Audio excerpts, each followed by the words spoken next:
أعوذ بالله من الشيطان الرجيم بسم الله الرحمن الرحيم الحمد لله رب العالمين الرحمن الرحيم مالك يوم الدين إياك نعبد وإياك نستعين اهدنا الصراط المستقيم صراط الذين أنعمت عليهم غير المغضوب عليهم ولا الضالين.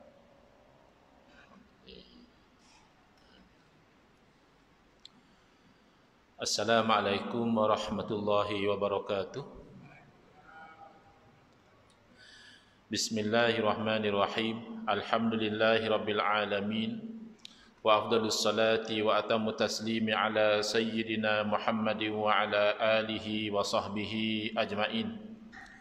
Rabbi shrah li sadri wa yassir li amri wahlul 'uqdatam min lisani yafqahu qawli. Subhanaka la ilma lana illa ma 'allamtana innaka antal alimul hakim. Allahumma akhrijna min zulumatil wahmi wa akrimna binuril fahmi waftah alaina bima'rifatil ilmi wa sahhil akhlaqana bil hilm waj'alna mimman yastami'una al-qawla fayattabi'una ahsanah. Allahumma ati nufusana taqwaha wa zakkiha anta khairu man zakkaha anta waliyuha wa maulaha. Allahumma arinal haqqa haqqan warzuqna ittiba'ah wa arinal batila batilan warzuqna ijtinabah. Allahumma anfa'na bima 'allamtana wa 'allimna ma yanfa'una wa zidna ilman wa huda. Amma ba'd. Alhamdulillah, muslimin muslimat, hadirin hadirat yang saya hormati, moga-moga kita semua dirahmati dan diberkati oleh Allah Subhanahu wa taala, dan moga-moga kita semua dikurniakan oleh Allah Subhanahu wa taala kefahaman yang baik di dalam urusan agama sesuai dengan sabda junjungan Nabi kita Nabi Muhammad sallallahu alaihi wasallam, man yuridillahu bihi khairan yufaqihu fid din.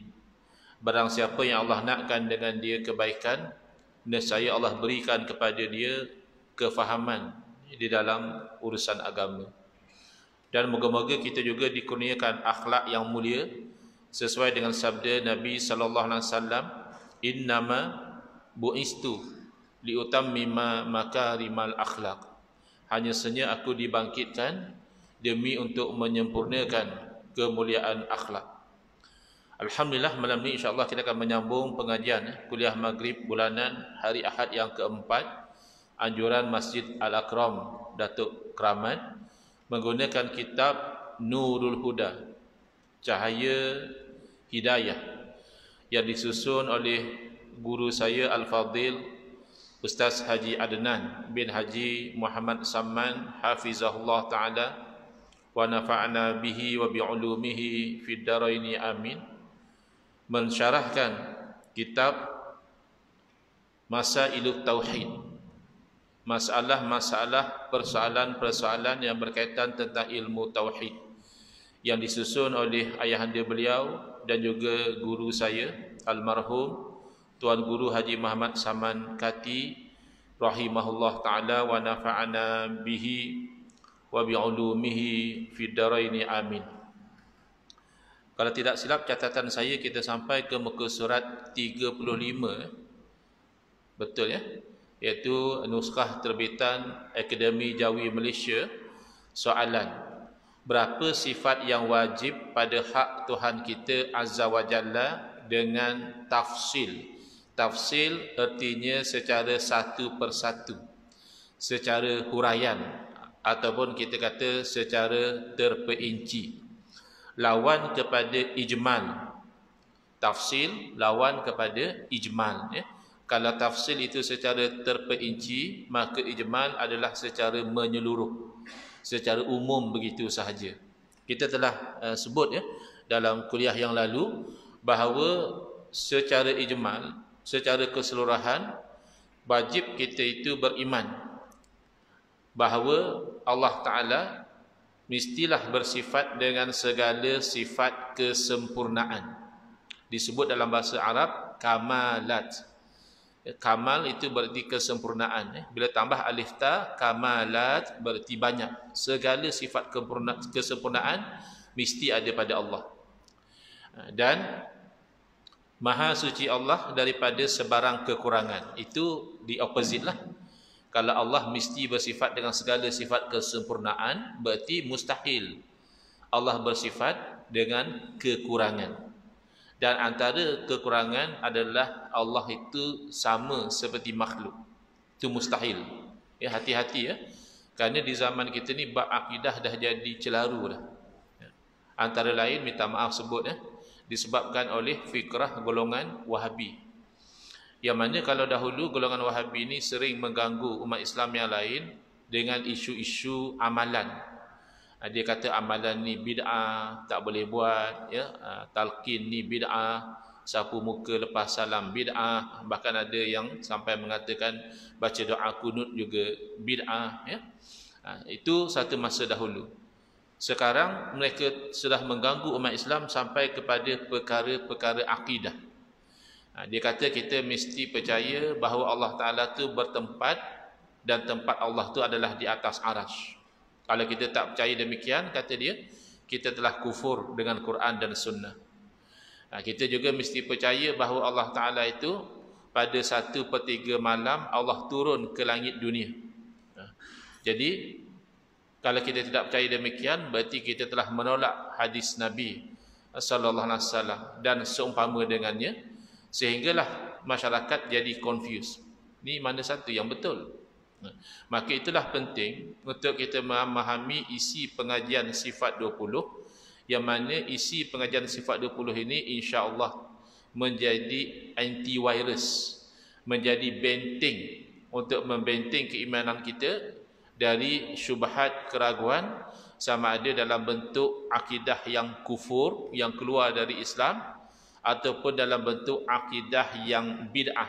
Ya, orang itu masih orang Islam, tapi dia berdosa kerana melakukan rekaan-rekaan dalam perkara akidah, menjadikan akidah itu tidak lagi sama sebagaimana akidah yang dipegang dan disampaikan oleh Rasulullah sallallahu alaihi wasallam dan oleh para rasul yang lain alaihi wassalatu wassalam, kerana bab akidah tidak berbeza. Akidah yang dipegang oleh orang Islam di zaman Nabi Adam alaihi salam, itulah akidah yang dipegang oleh orang Islam di zaman Nabi sallallahu alaihi wasallam, dan oleh itu itulah akidah yang mesti dipegang oleh orang Islam di zaman kita sehinggalah hari kiamat, tidak ada beza.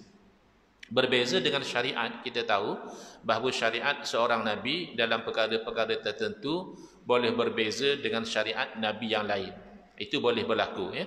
Dalam bab amalan boleh jadi hukum dalam syariat nabi dahulu tak sama dengan hukum dalam syariat Nabi kita sallallahu alaihi wasallam, tapi akidah tidak mungkin tidak sama. Baik. Jadi pertama kita nak jelaskan, bila ditanya berapa sifat yang wajib pada hak Tuhan kita azza wa jalla dengan tafsil, wajib di sini bukan wajib syarak. Kadang ada di kalangan orang-orang yang jahil dan tidak segan silu mempamerkan kejahilan dia di khalayak ramai di zaman internet, di zaman Facebook ini. Dia kata macam mana pula ada sifat wajib bagi Allah? Siapa yang nak wajibkan kepada Allah Ta'ala tu? Jadi bila dia bertanya demikian, berarti dia gagal faham wajib yang dimaksudkan di situ bukan wajib syarak. Wajib syarak tu adalah dituntut kita melakukan sesuatu perbuatan dengan tuntutan yang putus, tidak ada pilihan. Sekira-kira kalau dilakukan mendapat pahala, dan kalau ditinggalkan berdosa. Kalau macam tu memang timbullah persoalan. Siapa yang nak wajibkan atas Allah? Kiranya kalau Allah tak buat, Allah berdosa kah? Tapi wajib yang disebut dalam kitab Tauhid bukan wajib syarak, tetapi wajib akli. Wajib dari segi akal, sesuatu yang akal tidak boleh terima tiada. Itu wajib. Bukan buat dapat pahala, tak buat berdosa. Itu wajib syarak lain. Ini wajib akal. Akal tidak akan boleh terima nafi. Sampai bila-bila pun tak mungkin dikatakan tiada, akal tidak boleh terima. Akal kata mesti ada. Itu wajib akli. Lawannya mustahil. iaitu sesuatu yang akal tidak boleh terima ada. Kalau dikatakan ada anak bagi Allah, mustahil. Ada Tuhan selain daripada Allah, ada Tuhan lain, mustahil, tak akan ada. Ataupun Allah itu sama seperti makhluk, mustahil. Di sinilah orang sudah mula keliru. Dulu orang tidak bercakap benda-benda macam ini. Jadi kita perhatikan misalnya dalam dialog-dialog mereka, mereka mengatakan bahawa Allah tu memang turun ke langit dunia. Sedangkan kita tahu langit ini adalah makhluk. Tidak mungkinlah Allah itu di dalam makhluk dia atau berada pada makhluk dia. Lalu orang ini membantah. Kata dia, takkanlah Allah tidak boleh turun ke langit dunia. Sedangkan malaikat pun boleh turun naik. Malaikat ada kalanya turun ke langit dunia, naik lagi. Ya, Allah yang cipta malaikat. Malaikat tu boleh turun. Takkan Allah yang cipta malaikat tak boleh turun. Ini bahaya orang yang tidak belajar tauhid sifat 20, dia bercakap perkara-perkara yang berada pada sempadan kufur. Kerana menyamakan Allah seperti makhluk. Dia cuba nak kias, dipanggil ni kias aula. Kias yang lebih layak lagi. Bahkan sebahagian mengatakan kalau kias aula sebenarnya bukan kias. Sebab dah memang faham daripada percakapan. Wala taqul lahuma uffin wala tanharhuma. Janganlah kata kepada dua ibu bapa yang telah berusia itu dan janganlah bercakap kasar dengan mereka. Maka automatik kita faham kalau pukul ibu bapa haram. Dalam Quran tak sebut jangan pukul ibu bapa. Dalam Quran hanya sebut jangan berkata itu macam satu benda yang tak sukalah. Abang nanti boleh tak tolong mak macam ni. Tu Allah tak bagi kata. Kerana dengan ibu bapa yang berusia itu akan melukakan hati dia. Wala tanharhuma, dan jangan menyergah mereka. Jangan bercakap kasar dengan mereka. Walaupun Allah tidak sebut jangan pukul mereka, jangan tendang mereka. Kias aulanya kalau berkata sahaja pun sudah haram. Bercakap kasar saja sudah haram, mimbab aula, lebih-lebih lagi lah. Kalau sampai tendang, kalau sampai pukul, tentulah haram. Itu namanya kias aula. Boleh ke kias Allah dengan makhluk? Asas kias ni adalah persamaan. Oleh kerana ada persamaan antara dua perkara, maka hukumnya sama. Ya, misalnya antara minum nabis, minuman yang dibuat daripada tamar, daripada kurma, dan hasilnya itu akan memabukkan. Dan minum arak, khamar, iaitu minuman yang dibuat daripada anggur, juga memabukkan. Oleh kerana sama-sama memabukkan, maka hukumnya sama, iaitu haram. Walaupun Quran hanya sebut khamar. Quran tidak cerita tentang nabis. Tetapi oleh kerana sama saja nabis dan khamar, iaitu sama-sama minuman yang memabukkan, yang menghilangkan akal, maka natijahnya sama-sama hukum, iaitu sama-sama haram. Boleh tak kita kias misalnya, ini red wine, haram minum dia. Ini air sirap, warna merah juga. Oleh kerana sama-sama merah, maka sebagaimana haram minum wine, maka haram minum sirap. Bolehkah? Bolehkah kita haramkan minum air sirap kerana warnanya sama macam wine? Tak boleh. Kenapa? Kerana persamaan itu tidak relevan. Minum air sirap tidak mabuk. Yang menjadikan arak itu diharamkan kerana kesan memabukkan tadi, menjejaskan akal. Bila akal sudah terjejas, macam-macam perkara yang tidak baik akan dilakukan. Maka diharamkan. Sirap walaupun warnanya merah, merahnya sirap itu tidak menjadi asas yang sama pada hukum. Bayangkan. Maka kalau ada orang kias, dia kata sirap haram kerana warna sama macam warna red wine, maka red wine haram, sirap haram. Itu kias yang fasid, kias yang rosak.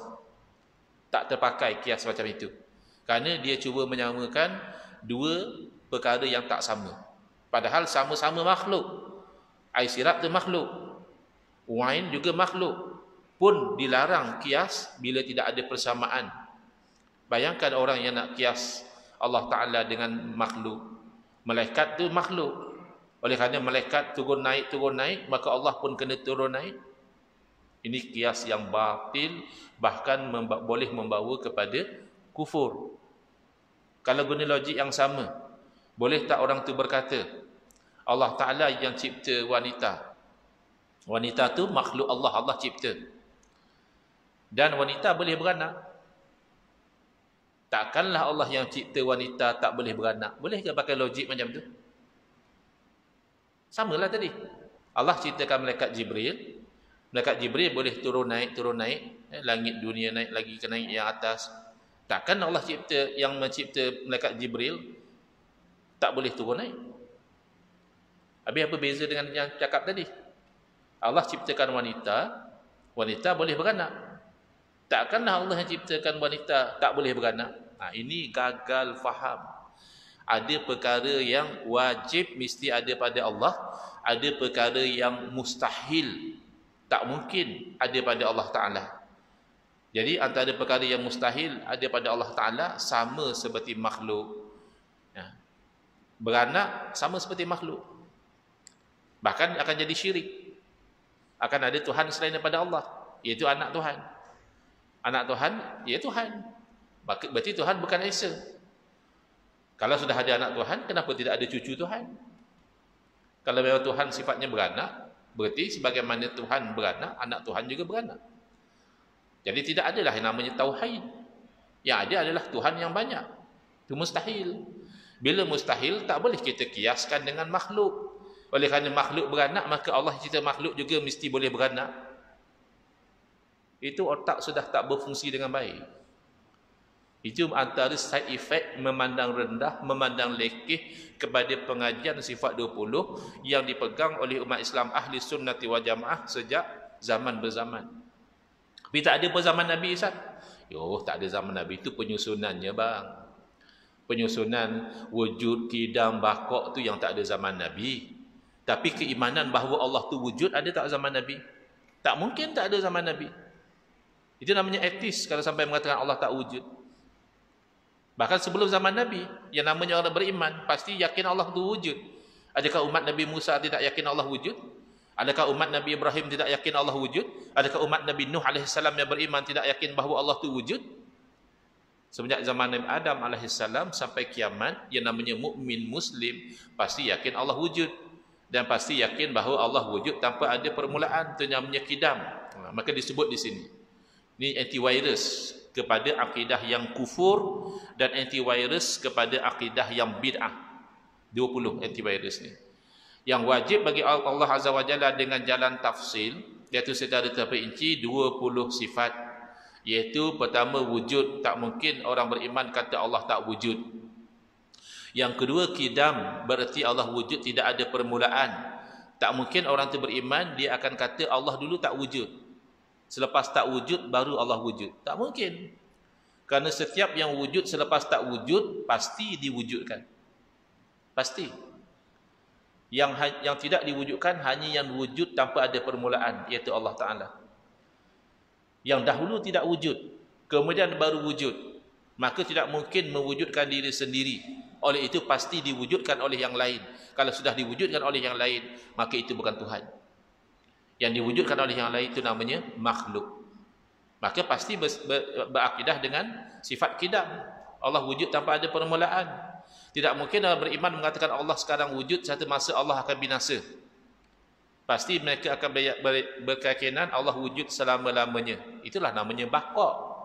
Siapa kata tidak ada zaman Nabi? Ya. Kemudian mukhalafatuhu ta'ala lil hawadis. Bersalah-salahan Allah Ta'ala dengan segala yang baharu. Ini terjemahan bahasa lama. Bahasa mudahnya, Allah tak sama seperti makhluk, makhluk tak sama seperti Allah. Ya. Ada pula ajaran sihak kata Nabi itu Allah. Nabi mulia memang. Tapi semulia Nabi masih makhluk. Allah Khaliq yang Maha Pencipta. Tak mungkin dah Nabi itu Allah. Di Perak baru keluar fatwa ajaran apa nama dia?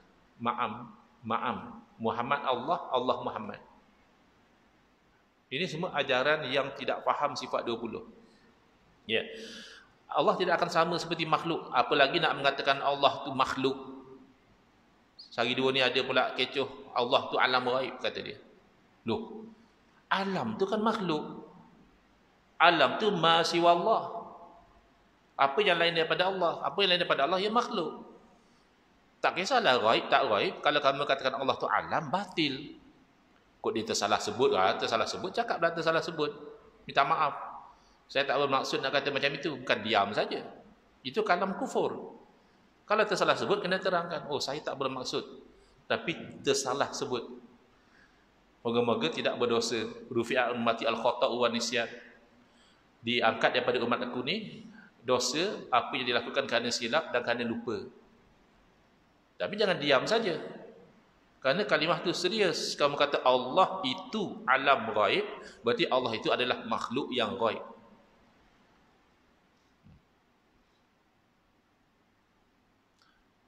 Qiyamuhu ta'ala binafsihi, terjemahannya berdiri Allah Ta'ala dengan sendiri. Bukan maksud berdiri macam kita kata orang yang tak sakit, orang sihat dia boleh berdiri sendiri. Tapi kalau orang sakit dia kena stroke dan sebagainya, tu kena orang bantu. Bukan maksud qiyamuhu itu berdiri macam itu. Maksud qiyamuhu ta'ala binafsihi menafikan bahawa Allah Ta'ala berhajat kepada yang lain. Kalaupun Allah ceritakan malaikat, malaikat ini tugas ini, bukan kerana Allah berhajat pada malaikat. Oh, malaikat ini tugasnya jaga rezeki. Oh, tanpa malaikat juga Allah boleh bagi rezeki, apa masalah? Rezeki milik Allah. Jadi jangan ingat apabila malaikat ini tugas cabut nyawa, maka Allah tak mampu nak cabut nyawa kalau tidak ada malaikat, tidak. Menafikan Allah berhajat kepada yang lain termasuklah menafikan Allah Ta'ala berhajat kepada tempat. Habis kalau kita kata Allah Ta'ala tidak bertempat, kita kufur dengan Quran. Quran kata Ar-Rahman 'ala al-'arsy istawa. Ya memang Quran kata Ar-Rahman 'ala al-'arsy istawa. Maka sebagai orang Islam wajib kita itu menetapkan istiwa bagi Allah. Tak boleh kita kata tak ada istiwa. Wajib kita kata ada istiwa bagi Allah. Tapi isunya apa makna istiwa? Kamu yang mengatakan istiwa itu bermakna Allah bertempat atas arasy. Salafus soleh yang mana yang berakidah macam itu? Sahabat Nabi yang mana yang berakidah Allah bertempat di atas arasy? Kalau kamu betul-betul akidah salaf sebagaimana yang kamu dakwa, maka ambillah jalan salaf, iaitu sebagaimana Al-Quran sebut, wa ma ya'lamu ta'wilahu illallah. Tidak ada yang tahu makna daripada ayat-ayat yang mutasyabihat kecuali Allah. Maka serahlah makna istiwa itu kepada Allah. Apa makna istiwa? Wallahu a'lam. Allah yang mengetahui. Yang pasti tentulah makna yang layak dengan Allah. Itu cara kebanyakan salaf. Serah pada Allah. Sebahagian daripada salaf dan kebanyakan khalaf ni makna generasi yang kemudian, mereka mengambil makna daripada qiraat yang kedua. Qiraat yang pertama, wa ma ya'lamu ta'wilahu illallah, berhenti situ. Bacaan yang kedua, dia tidak berhenti di situ. Dia tidak wakaf pada kalimah Allah, tapi dia sambung. Wa ma ya'lamu ta'wilahu illallahu warrasikhuna fil ilm. Tidak ada yang tahu makna ayat mutasyabihat kecuali Allah dan juga para alim ulama yang mendalam ilmu mereka. Kalau ikut qiraat yang kedua, Allah tahu makna ayat mutasyabihat, alim ulama yang mendalam ilmu mereka juga tahu makna ayat mutasyabihat. Makanya kebanyakan khalaf mereka melihat pada makna-makna sesuatu perkataan itu, manakah yang layak dengan Allah, maka itulah yang dimaknakan. Ya, istawa kata Al-Imam Fakhruddin Ar-Razi, itu maknanya al-qahru, menggagahi. Makna arasy itu terpaksa patuh tunduk kepada Allah. Maka ini layak dengan Allah. Kerana memang qahara ini sifat kesempurnaan. Bahkan salah satu nama Allah Al-Qahhar, yang maha menggagahi. Dalam Quran sebut Allahu qahirun fauqa ibadih. Allah yang menggagahi hamba-hamba dia. Kita ni hamba Allah, banyak benda kita nak lain jadi lain sebab kita terpaksa patuh kepada kehendak Allah. Ya.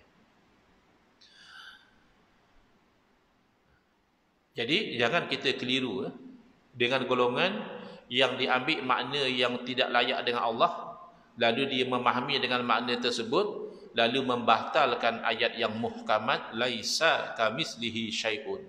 Tidak ada satu apa pun yang seumpama Allah.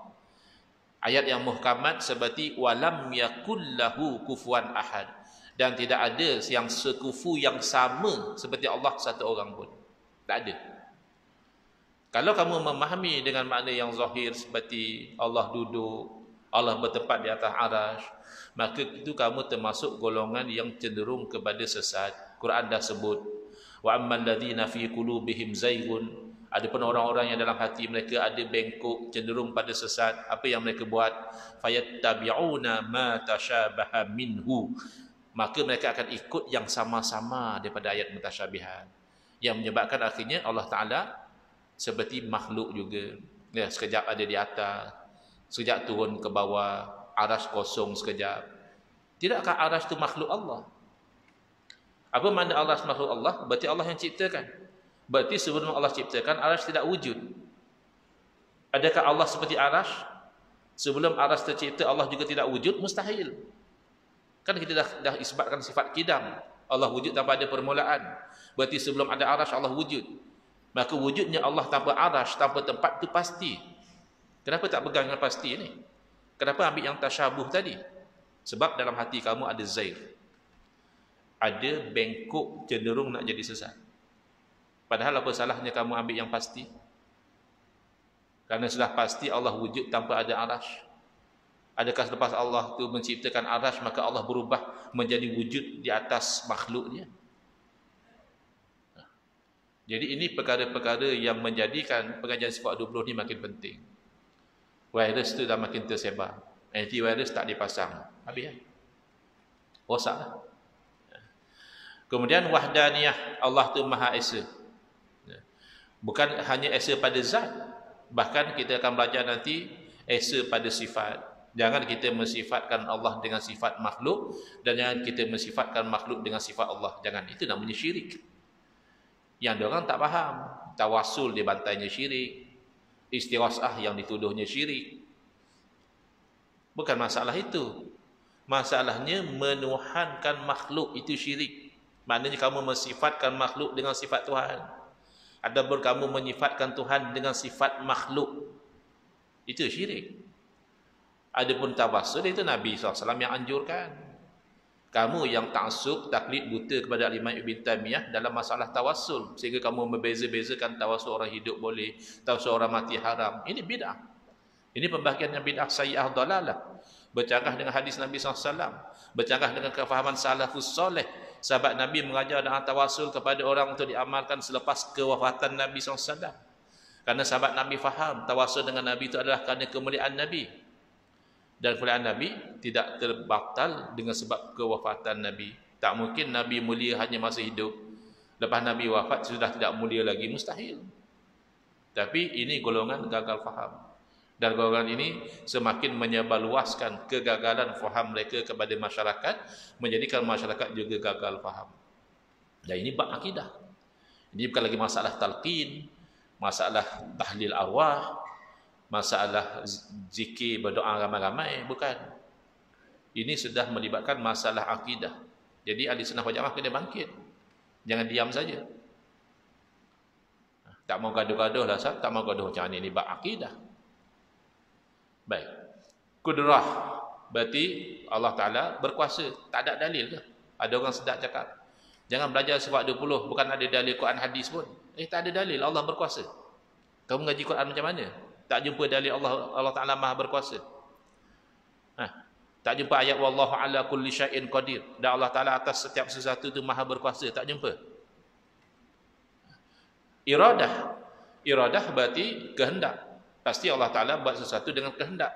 Lain macam kita. Kadang kita buat sesuatu kerana terpaksa. Allah tak mungkin terpaksa. Akal yang sihat tak boleh terima Tuhan tapi terpaksa. Tuhan apa kalau sampai terpaksa? Maka itu kita menolak akidah Qadariyah, akidah Mu'tazilah, yang mengatakan Allah tidak takdirkan perkara yang buruk tu Mu'tazilah. Yang mengatakan Allah jadikan manusia tapi perbuatan manusia bukan Allah takdirkan. Kalau gitu berlaku perkara ini luar daripada takdir Allah. Kalau berlaku satu perkara luar daripada takdir Allah, makna Allah terpaksa, helpless. Allah tak boleh nak buat apa. Allah tak nak jadi macam itu, tapi jadi juga. Mustahil. Mustahil bahkan satu zarah bergerak luar daripada kuasa Allah. Mustahil satu daun gugur luar daripada takdir Allah. Apakah berlaku peperangan, pembunuhan luar daripada takdir Allah? Maka kita ahli sunnah wal jamaah beriman buruk dan baik hakikatnya itu adalah ketentuan Allah. Mu'tazilah tak faham tu. Jadi antivirus kepada akidah yang bid'ah. Akidah Mu'tazilah ni tidaklah sampai kufur, tapi bid'ah, berdosa berakidah macam itu. Kemudian ilmu pasti takkanlah Allah yang menciptakan jahil. Makanya ulama tidak khilaf bab qadariyah. Bab Mu'tazilah adakah jadi kafir? Bab akidah Mu'tazilah khilaf di kalangan ulama, sebahagian mengatakan jadi kafir, sebahagian mengatakan masih Islam tapi berdosa. Tapi kalau qadariyah yang awal dahulu, dia kata Allah tidak takdirkan perbuatan manusia. Allah cuma cipta saja manusia. Lepas tu manusia itu sudah automated. Bukan lagi takdir Allah. Apa baik buruk manusia buat tu dia sendiri. Makanya Allah pun tak tahu, kata dia. Sebelum manusia buat satu perkara, Allah pun tak tahu manusia itu nak buat apa. Sebab bukan Allah yang takdirkan. Maka tidak ada khilaf di kalangan ulama, akidah seperti ini menjadi kafir orang yang sebegitu. Sebab dia menafikan kudrah Allah. Dia menafikan ilmu Allah. Jadi Allah belum tahulah. Manusia itu buat baru Allah tahu. Maka akidah ini ditolak. Sebab kita belajar sifat 20. Antivirus kepada akidah yang kufur, akidah yang bid'ah. Hayah, Allah hidup tidak mati. Apa tidak ada dalil? Tidak kata salah satu nama Allah itu Al-Hayy, yang hidup, bukan Al-Muhyi saja. Bukan Allah yang menghidupkan sahaja, bahkan Allah sendiri Al-Hayy yang maha hidup. Jadi malanglah. Zaman sekarang ni ramai kita jumpa penyakit macam ni. Confident dia cakap dalam Facebook. Sifat 20 tak ada dalil, kata dia. Bahkan kata dia kalau belajar sifat 20 tu jadi kafir. Ada yang sampai macam itu. Jadi kafir macam mana? Ini semua sabit dalam Quran hadis. Ya. Pasti Allah bersifat hayah, hidup. Samak, pasti Allah bersifat dengan ada pendengaran, Allah mendengar. Basar, ada penglihatan, Allah melihat. Kalam, ada percakapan, Allah itu berkata-kata. Maka oleh kerana Allah itu bersifat kudrah iradah dan seterusnya, maka sebahagian ulama meletakkan pastilah kita bilang juga hal keadaan Allah itu berkuasa. Yang jadi 20. Asal bilang 13 saja. Kok orang katalah Asy'ariyah Maturidiyah khilaf juga. Asy'ariyah kata sifat wajib 13. Maturidiyah kata sifat wajib 20. Khilaf pada membilang. Kedua-dua Asy'ariyah dan Maturidiyah menerima kaunuhu qadiran, hal keadaan Allah itu berkuasa. Bahkan kalau menafikan hal keadaan Allah berkuasa, itu boleh jadi kufur lah. Maknanya Allah itu lemah. Orang tu kata Allah lemah, apa jadi iman dia? Wasak. Kaunuhu muridan, hal keadaan Allah itu berkehendak. Kaunuhu aliman, hal keadaan Allah itu mengetahui. Kaunuhu hayyan, hal keadaan Allah maha hidup. Kaunuhu sami'an, hal keadaan Allah Ta'ala itu maha mendengar. Kaunuhu basiran, hal keadaan Allah Ta'ala itu maha melihat. Dan yang ke-20, kaunuhu mutakalliman, hal keadaan Allah Ta'ala itu maha berkata-kata. Ya, ini ada orang komplain lagi. Nah, tadi dia komplain kata tak ada zaman Nabi. Lepas tu dia komplain pula, takkan 20 je Ustaz? Nama Allah pun 99. Ya, siapa kata sifat Allah hanya 20 ni? Kan dah sebutkan ijmal tadi, beriman bahawa Allah Ta'ala bersifat dengan segala sifat kesempurnaan yang tiada terhingga, hanya Allah yang tahu. Yang 20 ni yang wajib hang tahu. Yang inilah sekadar manusia faham. Kalau tak ada salah satu daripada sifat 20, tak mungkinlah Tuhan. Manusia boleh faham dah takat tu. Kalau tak wujud, boleh kata Tuhan ke? Benda yang tak wujud. Benda yang baru wujud, Tuhan ke? Dulu tak wujud, sekarang baru wujud, Tuhan ke? Tak mungkin. Benda yang wujud tapi akan binasa, Tuhan ke? Tak mungkin. Benda yang wujud sama seperti makhluk, Tuhan ke? Tak mungkin. Benda yang wujud berhajat kepada makhluk, itu Tuhan ke? Tak mungkin. Jadi sebenarnya 20 sifat ni bukan membataskan sifat Allah hanya pada 20, tapi menerangkan ummahatus sifat, sifat-sifat yang paling utama yang orang boleh faham. Tak ada sifat tu, tak mungkin Tuhan. Tak adalah kata ayah pin Tuhan. Ayah Pin kan lemah makan nasi lah, pergi tandas lah. Ya. Tuhan Harun kena stroke lagi. Kena bicara kat mahkamah, Tuhan apa macam tu. Kan? Tuhan pula didapati bersalah oleh mahkamah. Resign je lah jadi Tuhan. Bukan Tuhan. Mengaku saja. Kalau pun boleh buat benda pelik, bukan Tuhan. Manusia boleh terbang di udara, bukan Tuhan. Burung pun boleh terbang. Apa burung Tuhan? Boleh berjalan atas air, bukan Tuhan. Tu serangga, apa nama tu? Boleh jalan atas air, apa masalah? Bukan Tuhan. Kapal boleh belayar di atas air, bukan Tuhan. Ya, kalau serangga, tak heran lah. Ringan. Kapal tu kan berat. Pun boleh timbul atas air. Bukan Tuhan. Jadi apa sahaja yang tidak ada salah satu daripada sifat 20 ni, bukan Tuhan. Yang ada ke-20 sifat ini hanya Allah Subhanahu wa ta'ala. Ini secara ringkas. Secara terpinci nanti insya-Allah akan diterangkan satu persatu. Baik. Soalan. Kepada berapa bahagiankah terbahagi sifat yang wajib bagi Allah Ta'ala ini, dan apakah erti sifat? Yang ini bukan fardu ain. Maknanya kalau kita tak tahu, tidak berdosa. Ataupun kita tahu tapi tak apa nak faham, pun tak berdosa. Atau kita tahu dan faham tapi dah lupa dah.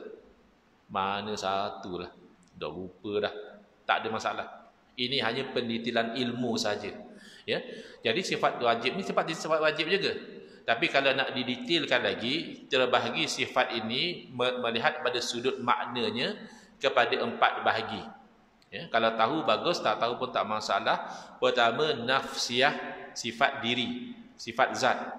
Yang kedua, salbiyah, sifat yang berfungsi menafikan yang tidak layak dengan Allah Ta'ala. Yang ketiga, sifat ma'ani, sifat yang qadim, yang berdiri pada zat Allah Ta'ala selagi mana ada zat.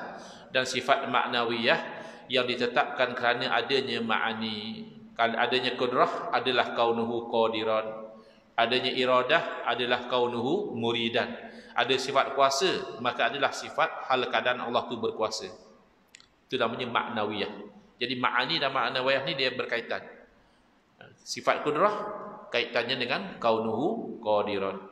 Sifat iradah kaitannya dengan kaunuhu muridan, dan seterusnya sampai sifat kalam kaitannya dengan kaunuhu mutakalliman. Jadi pembahagian sifat kepada nafsiyah, salbiyah, ma'ani dan ma'nawiyah ni, tahu bagus, tak tahu pun tidak menjejaskan. Baik, apa erti sifat? Sifat itu ialah barang, yakni sesuatu yang tetap bagi yang disifat. Dalam bahasa Arab disebut mausuf. Ya. Ini nak bagi faham istilah je. Ya. Jangan kata Allah Ta'ala macam tu. Tak boleh nak banding-bandingkan Allah macam ini, Allah macam itu, tak boleh. Tapi nak faham istilah sifat dan yang disifatkan. Okay. Jadi saya kata sifat adalah hijau. Hijau itu sifat. Yang disifatkan adalah tudung botol. Mausuf dalam bahasa Arab. Ya. Jadi dalam istilah tauhid, perkataan sifat ini khusus untuk Allah saja. Dalam bahasa tak ada masalah. Kita boleh guna sifat untuk makhluk. Ya, apa sifat botol ni? Dia luksina, dia apa ni? Keras. Ya. Tudungnya warna hijau. Boleh macam itu. Tapi dalam ilmu tauhid, untuk makhluk dipanggil arad. InsyaAllah kita akan terangkan lagi tentang erti sifat ini dalam kuliah yang akan datang. Hadza wabillahi taufiqu wal hidayah. Wassalamualaikum warahmatullahi wabarakatuh. Bismillahirrahmanirrahim. Alhamdulillahirabbil alamin. Wassalatu wassalamu ala asyrafil anbiya'i wal mursalin wa ala alihi wa sahbihi ajma'in. Allahumma syrah sudurana wa ahsin akhlaqana wa azim ujurana wa nawwir qulubana bi nuri hidayatika. Kama natarada bi nuri syamsika abadan abada bi rahmatika ya arhamar rahimin. Walhamdulillahirabbil alamin. Amin ya rabbal alamin wal afu minkum.